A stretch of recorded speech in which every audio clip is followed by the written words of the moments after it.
Number coding scheme sa mga pribadong sasakyan planong ipatupad sa lungsod ng Dagupan.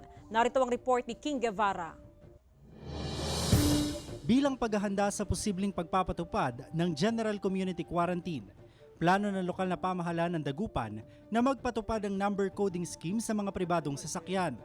Layo nitong makontrol ang bilang ng mga sasakyan sa kalsada. When we go into the new normal nga, hindi po pwede na wala tayong regulation at all.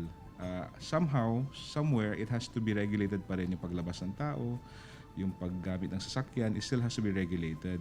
Base sa panukala, ang mga sasakyan na may plate ending na 1, 2, 3, 4 at 5 ay hindi maaaring dumaan sa mga pangunahing lansangan tuwing Lunes, Miyerkules at Biyernes.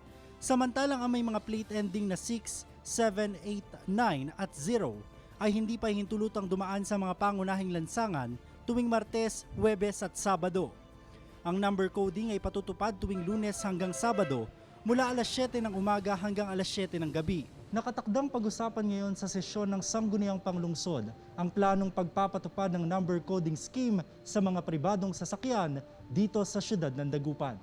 Tuloy-tuloy po yung meeting natin, and I would like to encourage all the concerned citizen na kung pwede silang magbigay ng position paper nila, isubmit nila kung makakatulong po para mapag-aralan natin to kung ano pong makakaganda dito sa siyudad natin ng Dagupan.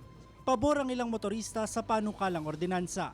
Maganda rin po kasi para hindi maraming sasakyan na umano sa Dagupan po. Kasama si Jing Dakanay, King Guevara, Balitang Amyanan.